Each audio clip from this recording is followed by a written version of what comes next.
क्या मृत्यु के बाद उसी परिवार में दोबारा जन्म मिलता है?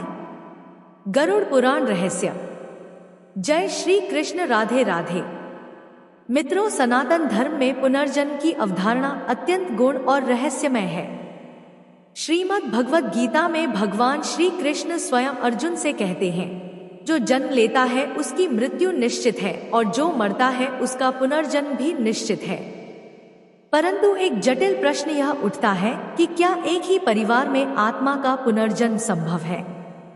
क्या आत्मा अपने ही कुल में बार बार जन्म लेकर अपने अधूरे कर्मों को पूरा करती है?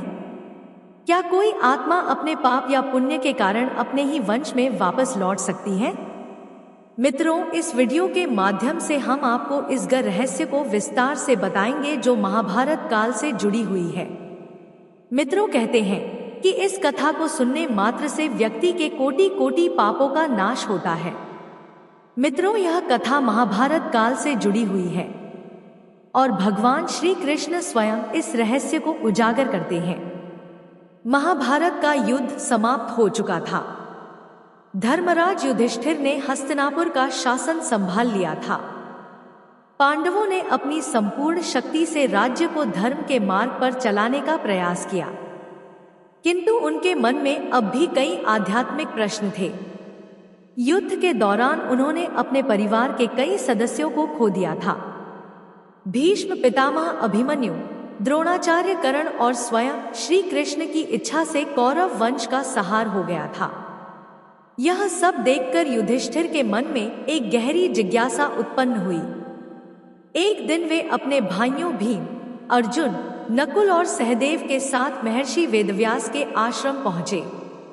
वहां उन्होंने श्रद्धा पूर्वक महर्षि के चरणों में प्रणाम किया और अपनी शंका प्रकट की। युधिष्ठिर बोले, गुरुदेव, आपने हमें धर्म, कर्म और पुनर्जन्म के गहन रहस्यों के बारे में सिखाया है, किंतु एक प्रश्न मेरे मन को विचलित कर रहा है। क्या एक ही परिवार में पुनर्जन्म संभव है? क्या कोई आत्मा अपने ही वंश में बार बार जन्म ले सकती है? मित्रों, फिर महर्षि वेदव्यास ने गहरी दृष्टि से युधिष्ठिर को देखा। वे जानते थे कि युधिष्ठिर कोई साधारण मनुष्य नहीं थे। वे स्वयं धर्मराज के अंश अवतार थे, जिनका हृदय सदा सत्य की खोज में लगा रहता था। उन्होंने कुछ क्षण ध्यान लगाया, फिर गंभीर स्वर में बोले, धर्मराज, यह प्रश्न जितना सरल लगता है उतना ही गूढ़ और रहस्यमय है। पुनर्जन्म के नियम अटल है, किंतु कभी कभी कोई आत्मा विशेष परिस्थितियों में अपने ही कुल में बार बार जन्म लेती है। यह तब होता है जब उसके अधूरे कर्म उसी परिवार से जुड़े होते हैं, या जब उसने अपने पूर्व जन्म में कोई विशेष संकल्प या शराब प्राप्त किया होता है। युधिष्ठिर और उनके भाई ध्यान पूर्वक सुन रहे थे। महर्षि वेदव्यास आगे बोले, पुनर्जन्म के 3 कारण होते हैं। पहला, प्रारब्ध कर्म, जो कर्म पहले किए गए हैं वे अगले जन्म में फल देने के लिए बाध्य होते हैं। दूसरा, संस्कारों का प्रभाव, जब किसी आत्मा की गहरी स्मृतियां या भावनाएं अधूरी रह जाती है तो वह जन्म लेने के लिए उसी स्थान की ओर आकर्षित होती है। तीसरा, ऋणानुबंध, यदि किसी आत्मा का किसी कुल या परिवार से गहरा संबंध हो तो वह वहां पुनः जन्म ले सकती है। यह संबंध प्रेम, घृणा, पाप या पुण्य किसी भी रूप में हो सकता है। युधिष्ठिर ने आगे प्रश्न किया, गुरुदेव, क्या कोई ऐसा उदाहरण है जिससे यह प्रमाणित हो सके कि कोई आत्मा अपने ही कुल में जन्म लेती है? महर्षि वेदव्यास मुस्कुराए और बोले, हाँ, मैं तुम्हें एक ऐसी घटना सुनाने जा रहा हूँ जो स्वयं भगवान श्री कृष्ण के काल में घटित हुई थी। यह कथा द्वारका के एक ब्राह्मण और अर्जुन की प्रतिज्ञा से जुड़ी हुई है। इसी कथा में पुनर्जन्म का एक रहस्यमय उदाहरण मिलता। मित्रों, यह सुनकर पांडवों की जिज्ञासा और भी बढ़ गई। महर्षि वेदव्यास ने एक प्राचीन कथा सुनानी शुरू की और बोले, महाभारत युद्ध के कुछ समय बाद जब श्री कृष्ण द्वारका में राज्य कर रहे थे तब एक दिन एक ब्राह्मण उनके दरबार में आया। वह अत्यंत व्यथित था। उसने प्रभु श्री कृष्ण के चरण पकड़कर विलाप किया। युधिष्ठिर और पांडव एकाग्र होकर सुन रहे थे। महर्षि ने आगे कहा, ब्राह्मण समस्या विचित्र थी। वह बोला कि उसकी जितनी भी संतानें जन्म लेती हैं, वे सभी जन्म लेते ही मृत्यु को प्राप्त हो जाती हैं। यह घटना बार बार घटित हो रही थी। ब्राह्मण ने सोचा कि यह उसके किसी पाप का फल है, किंतु जब उसने सभी प्रकार के अनुष्ठान किए तब भी समाधान नहीं मिला। अंततः वह श्री कृष्ण के पास पहुंचा। मित्रों, यह सुनकर युधिष्ठिर के मन में कौतूहल उत्पन्न हुआ। गुरुदेव, क्या श्री कृष्ण ने ब्राह्मण की समस्या का समाधान किया? महर्षि वेदव्यास ने उत्तर दिया, हाँ, किंतु इस घटना में एक गूढ़ रहस्य था। ब्राह्मण का यह एक केवल एक साधारण घटना नहीं थी, बल्कि यह पुनर्जन्म और कर्म के बंधन से जुड़ा हुआ था। जब अर्जुन को इस घटना का पता चला तो उसने ब्राह्मण से प्रतिज्ञा की कि वह स्वयं उसकी अगली संतान की रक्षा करेगा।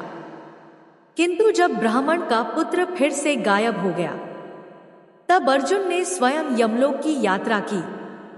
भीम ने आश्चर्यचकित होकर पूछा, क्या अर्जुन यमलोक तक चले गए? वेदव्यास ने उत्तर दिया, हाँ।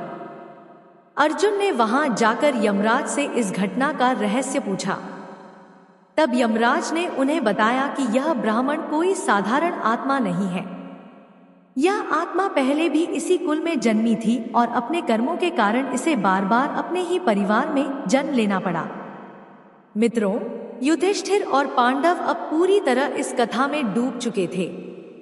मित्रों, महर्षि वेदव्यास ने अंत में कहा, धर्मराज, यह कथा तुम्हें यह समझाने के लिए है कि आत्मा के कर्म उसके पुनर्जन्म का निर्धारण करते हैं। यदि आत्मा का कोई विशेष संबंध किसी परिवार से हो तो वह उसी कुल में पुनः जन्म ले सकती है, कभी पुण्य के कारण, कभी पाप के कारण, तो कभी किसी अधूरे कार्य को पूरा करने के लिए। युधिष्ठिर ने गहरी सांस ली और बोले, अब मैं समझ गया कि कर्म, परिवार और पुनर्जन्म का रहस्य कितना गहरा है, किंतु मुझे अब इस कथा को विस्तार से सुनने की जिज्ञासा है। महर्षि वेदव्यास मुस्कुराए और बोले, तो सुनो। द्वारका के उस ब्राह्मण की पीड़ा और अर्जुन की प्रतिज्ञा की पूरी कथा कालचक्र निरंतर घूमता रहता है। जन्म और मृत्यु का खेल अनवरत चलता रहता है, परंतु जब कोई आत्मा विशेष कारणों से बार बार जन्म लेती है तो यह एक रहस्य बन जाता है। यह घटना उस समय की है जब भगवान श्री कृष्ण द्वारका में अपने राजमहल में निवास कर रहे थे। द्वारका जो समुद्र के मध्य बसी हुई एक दिव्य नगरी थी, जहां धर्म और सत्य के पालन का आदर्श स्थापित किया गया था। श्री कृष्ण वहां अपने भक्तों को आशीर्वाद दे रहे थे, न्याय कर रहे थे और जगत के कल्याण हेतु अपनी लीलाएं रच रहे थे। एक दिन द्वारका के राजमहल के द्वार पर एक ब्राह्मण पहुंचा। उसका शरीर अत्यंत तृष्काय था, मुखमंडल पर गहन पीड़ा के चिन्ह थे और नेत्रों से अश्रुधारा बह रही थी। वह रोते रोते प्रभु श्री कृष्ण के पास पहुंचा और उनके चरणों में गिरकर अत्यंत करुण स्वर में बोला, हे द्वारकाधीश, हे योगेश्वर, मुझ पर कृपा कीजिए, मेरी व्यथा को सुनिए। मैं एक धर्म पारायण ब्राह्मण हूँ। मैंने जीवन भर सत्य और अहिंसा का पालन किया है, कभी किसी का अहित नहीं किया। फिर भी मैं एक ऐसे दुर्भाग्य से ग्रसित हूँ जिसका कोई उपाय नहीं दिखता। श्री कृष्ण ने प्रेम पूर्वक ब्राह्मण को उठाया और बोले, वत्स, शांत हो जाओ, कहो तुम्हारे मन की व्यथा क्या है। ब्राह्मण ने अपने आंसू पोंछे और कांपते हुए स्वर में कहा, है माधव, मेरे जितने भी पुत्र जन्मे वे सभी जन्म लेते ही मृत्यु को प्राप्त हो गए। यह मेरे साथ 5वीं बार हो चुका है। मैं एक पिता हूँ जिसने अपने पुत्र को जन्म लेते ही अपनी गोद में निर्जीव पाया। क्या यह मेरे पूर्व जन्मों के पापों का परिणाम है? क्या मेरी आत्मा किसी पाप से बंधी है? क्यों मेरे पुत्र इस संसार में आते ही चले जाते हैं? मित्रों, ब्राह्मण की यह पीड़ा सुनकर समस्त द्वारका में हलचल मच गई। वहां उपस्थित सभी नागरिक ब्राह्मण के दुख को देखकर व्यथित हो गए। लोग आपस में चर्चा करने लगे, क्या यह ब्राह्मण किसी श्रापित कुल का है? क्या यह भगवान की कोई विशेष लीला है? क्या इसे किसी ऋषि या देवता ने श्राप दिया है? वहां उपस्थित सभी लोग सोच रहे थे कि जब स्वयं भगवान श्री कृष्ण इस धरती पर विराजमान है तो किसी भक्त को इतना कष्ट क्यों मिल रहा है। क्या इस ब्राह्मण के भाग्य में ही ऐसा दुख लिखा है? ब्राह्मण अत्यंत दुखी और व्याकुल था। उसका हृदय इतना पीड़ा से भर गया कि वह क्रोध में आकर बोला, हे माधव श्रेष्ठ, आप नारायण के अवतार हैं, आप त्रिकालदर्शी हैं, आप जगत के पालन करता है, फिर भी आपने मेरे इस दुख को देखा और चुप रहे। हे माधव, यदि आप मेरे पुत्र को वापस नहीं ला सकते तो मैं समस्त द्वारका को श्राप दूंगा कि यहाँ किसी भी कुल में कोई पुत्र जन्म नहीं लेगा। ब्राह्मण के इस क्रोध पूर्ण वचन को सुनकर वहां उपस्थित सभी लोग भयभीत हो गए। उसी समय पांडवों में श्रेष्ठ अर्जुन वहां उपस्थित थे। उन्होंने ब्राह्मण की पीड़ा को सुना और स्वयं आगे बढ़कर प्रतिज्ञा की, हे ब्राह्मण, तुम व्यथित मत हो। मैं अपने गांडीव की सौगंध खाकर कहता हूँ कि यदि इस बार तुम्हारा पुत्र जन्म लेकर भी जीवित नहीं रहेगा तो मैं स्वयं अग्नि में प्रविष्ट होकर प्राण त्याग दूंगा। श्री कृष्ण ने अर्जुन को देखा और मंद मुस्कुराए। वे जानते थे कि इस घटना के पीछे एक गहरा रहस्य छिपा हुआ है। जब अर्जुन ने यह प्रतिज्ञा ली तो श्री कृष्ण ने एक रहस्यमय मुस्कान दी। उनके नेत्रों में एक दिव्य चमक थी, मानो वे जानते थे कि आगे क्या होने वाला है। अर्जुन ने ब्राह्मण से कहा, हे ब्राह्मण, इस बार जब तुम्हारी संतान जन्म ले तो मुझे बुला लेना। मैं स्वयं अपनी दिव्य शक्तियों से इसकी रक्षा करूंगा, कोई भी इसे मार नहीं पाएगा। ब्राह्मण को अब अर्जुन पर विश्वास था। उसने श्री कृष्ण के चरणों में प्रणाम किया और अपने घर लौट गया। परंतु क्या इस बार भी वही होगा जो पिछले 5 बार हुआ था? क्या अर्जुन अपने वचन को निभा पाएंगे या फिर इस घटना के पीछे कोई दिव्य लीला चल रही थी? क्या अर्जुन अपनी प्रतिज्ञा को पूरा कर पाएंगे? अब सभी की दृष्टि उस दिन पर टिकी थी जब ब्राह्मण की संतान का जन्म होगा। द्वारका के नागरिक भी उत्सुक थे, क्योंकि यह केवल एक पिता की पीड़ा ही नहीं बल्कि पुनर्जन्म और कर्म के रहस्यों से जुड़ी एक महत्वपूर्ण घटना थी। मित्रों, किंतु जब ब्राह्मण का पुत्र पुनः जन्म लेकर गायब हो गया तो अर्जुन ने अपनी प्रतिज्ञा निभाने के लिए उसे ढूंढने का निश्चय किया। अर्जुन ने अपनी दिव्य दृष्टि और धनुष गांडीव की शक्ति से ब्राह्मण के नवजात पुत्र की रक्षा के लिए हर संभव उपाय किए। उन्होंने अपने धनुष की रक्षा चक्र से ब्राह्मण के घर को सुरक्षित किया, किंतु जब संतान का जन्म हुआ तो वह रहस्यमय रूप से पुनः लापता हो गया। ब्राह्मण विलाप करने लगा और क्रोध में अर्जुन को ताने मारने लगा। हे अर्जुन, तुमने तो कहा था कि तुम मेरे पुत्र की रक्षा करोगे, परंतु वह फिर भी लुप्त हो गया। क्या तुम्हारी प्रतिज्ञा व्यर्थ थी? अर्जुन को अपनी शक्ति पर अत्यंत विश्वास था। उसने संकल्प लिया कि जब तक वह इस रहस्य को सुलझा नहीं लेता तब तक वह चैन से नहीं बैठेगा। मित्रों, फिर अर्जुन ने सबसे पहले इंद्रलोक की यात्रा की। उन्होंने स्वर्ग लोक जाकर देवराज इंद्र से पूछा, हे देवराज, क्या ब्राह्मण का पुत्र यहाँ पर है? इंद्र ने उत्तर दिया, नहीं पार्थ, यह रहस्य तुम्हारी कल्पना से भी परे है। यह कोई साधारण घटना नहीं बल्कि पुनर्जन्म और कर्म का गुण रहस्य है। तुम्हें इसे समझने के लिए और गहरे जाना होगा। इंद्र के संकेत को समझते हुए अर्जुन ने अगला कदम उठाया। वे वरुण लोक गए, फिर कुबेर लोक और अंत में यमलोक की ओर प्रस्थान किया। अर्जुन ने अपने दिव्य रथ से यमलोक का द्वार पार किया। वहां उन्होंने यमराज को देखा जो धर्म और कर्म के संरक्षक थे। यमराज की उपस्थिति अत्यंत प्रभावशाली थी। उनका स्वर गंभीर और गढ़ था। यमराज ने अर्जुन को देखकर कहा, क्यों आए हो गांडीवधारी अर्जुन? तुम तो अभी तक मृत्यु के योग्य नहीं हो, फिर तुम यमलोक तक कैसे पहुंच गए? अर्जुन ने हाथ जोड़कर कहा, है यमराज, मैं द्वारका के एक ब्राह्मण की संतान को खोजने आया हूं। मैंने उसे बचाने की प्रतिज्ञा ली थी, किंतु वह जन्म लेते ही लुप्त हो गया। मैं जानना चाहता हूं कि उसका क्या हुआ। यमराज गंभीर हो गए और एक क्षण के लिए मौन रहे। फिर वे बोले, पार्थ, यह कोई साधारण संतान नहीं है। इसका रहस्य तुम्हारे और श्री कृष्ण के काल से भी बहुत पुराना है। यह आत्मा एक श्राप के कारण अपने ही परिवार में बार बार जन्म ले रही है। मित्रों, यह सुनकर अर्जुन चौंक गए। उन्होंने पूछा, हे धर्मराज, कृपया स्पष्ट कीजिए, यह आत्मा कौन थी और इसे श्राप क्यों मिला? यमराज ने अपने दिव्य दृष्टि से उस आत्मा के पूर्व जन्मों को देखा और बोले, यह आत्मा पहले एक महान योद्धा थी जो द्वापर युग से पहले त्रेता युग में भी जन्मी थी। सिया राजा नल के पुत्र के रूप में जन्मा था, परंतु अपने अहंकार और अन्याय के कारण इसे एक ब्राह्मण के श्राप से बार बार मृत्यु का दंड मिला।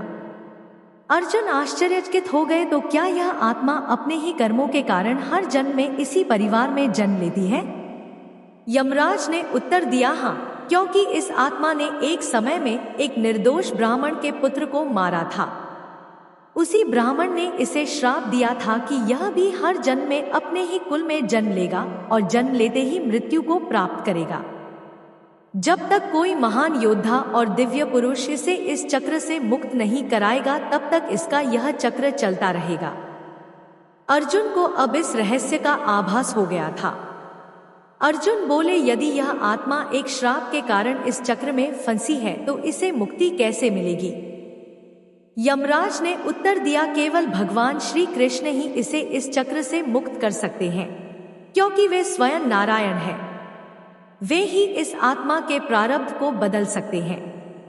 यदि वे चाहे तो इसे मोक्ष मिल सकता है। अर्जुन ने तुरंत श्री कृष्ण का ध्यान किया और उन्हें यमलोक बुलाया। श्री कृष्ण दिव्य रूप में प्रकट हुए। श्री कृष्ण मुस्कुराए और बोले, हे पार्थ, यह आत्मा अपने ही कर्मों में उलझी हुई थी, परंतु अब इसका समय आ गया है कि इसे मोक्ष प्राप्त हो। फिर श्री कृष्ण ने अपने दिव्य सुदर्शन चक्र से उस आत्मा के बंधनों को काट दिया। यमराज ने कहा, अब यह आत्मा पुनः जन्म नहीं लेगी, इसका चक्र समाप्त हो गया है। हे अर्जुन, तुमने इस आत्मा को मुक्त कराने में एक महत्वपूर्ण भूमिका निभाई है। अर्जुन और श्री कृष्ण ने ब्राह्मण के पुत्र को वापस जीवित कर दिया और उसे द्वारका में उसके माता पिता को सौंप दिया। जब ब्राह्मण ने अपने पुत्र को जीवित देखा तो वह आश्चर्य और हर्ष से भर उठा। उसने श्री कृष्ण और अर्जुन को धन्यवाद दिया। अर्जुन ने समझ लिया कि कर्म, पुनर्जन्म और श्राप का रहस्य कितना गहरा है।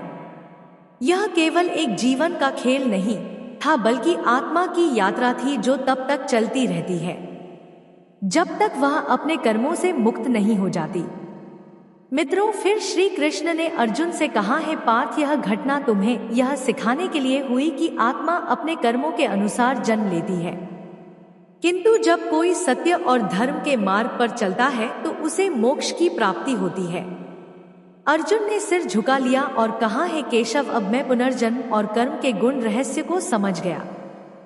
सत्य और धर्म ही आत्मा की मुक्ति का मार्ग है। युधिष्ठिर और पांडवों ने जब यह कथा सुनी तो वे आश्चर्यचकित रह गए। महर्षि वेदव्यास ने कहा, धर्मराज, यह घटना सिद्ध करती है कि पुनर्जन्म सत्य है। यदि किसी के कर्म उसके परिवार या कुल से जुड़ होते हैं तो आत्मा बार बार वही जन्म ले सकती है जब तक कि वह मुक्त ना हो जाए। यही कारण है कि कुछ लोग अपने पिछले जन्म की स्मृतियां रखते हैं। युधिष्ठिर ने सिर झुकाकर कहा है, गुरुदेव, अब मेरी शंका का समाधान हो गया। पुनर्जन्म का रहस्य अद्भुत और गूढ़ है, किंतु धर्म ही इसका एकमात्र समाधान है। तो मित्रों, इस कथा से यह प्रमाणित होता है कि यदि आत्मा के कर्म किसी परिवार या कुल के प्रति विशेष रूप से बंधे होते हैं तो पुनर्जन्म उसी परिवार में संभव हो सकता है। यह रहस्य केवल ईश्वर ही जानते हैं कि कौन कब और कहां जन्म लेगा, परंतु शास्त्रों में ऐसे कई प्रमाण मिलते हैं जो पुनर्जन्म की इस धारणा को बल देते हैं। मित्रों, आपको हमारी वीडियो पसंद आई हो तो हमारे चैनल को लाइक और सब्सक्राइब करें। कमेंट बॉक्स में हर हर महादेव अवश्य लिखें। धन्यवाद।